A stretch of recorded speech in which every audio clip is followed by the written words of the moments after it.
Askujt më nuk po i hyn punë. Është vetëm ja gjallës që frymon në objektet që porrenohen çdo ditë.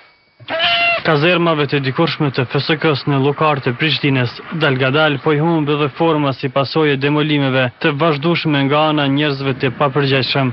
Kur e kanë rregulluar FSK-ja, kjo u konë domethënë shumë rregull. Po tash që e kanë shuar, po shihet.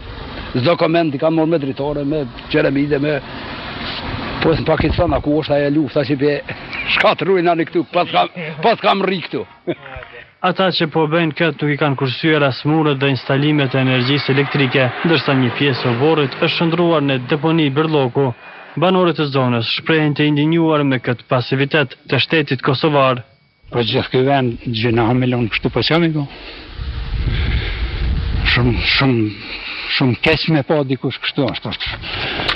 Këtu ka pas vend për kush e di sa familje me nej, ta pse ç'u bën. Ky kompleks ndërtesash që dikur ishte pronë e armatës jugoslave, deri në vitin 2010 u shfrytëzua nga FSK-ja, ndërsa më pas Ministria e Administratës Publike ja dha në pronë Ministrisë së Punëve të Brendshme. Por sekretari permanent i kësaj ministrie, Fitim Sadiku, thotë se nuk e di se pse kjo ministri nuk po e shfrytëzon atë. Sipas tij, interesim për shfrytëzimin në një pjesë kishte shprehur edhe komuna e Prishtinës, e cila donte ta shndronte në një spital. Mirë po siç po shihet, asnjë nga këto plane nuk u zbatua në praktikë.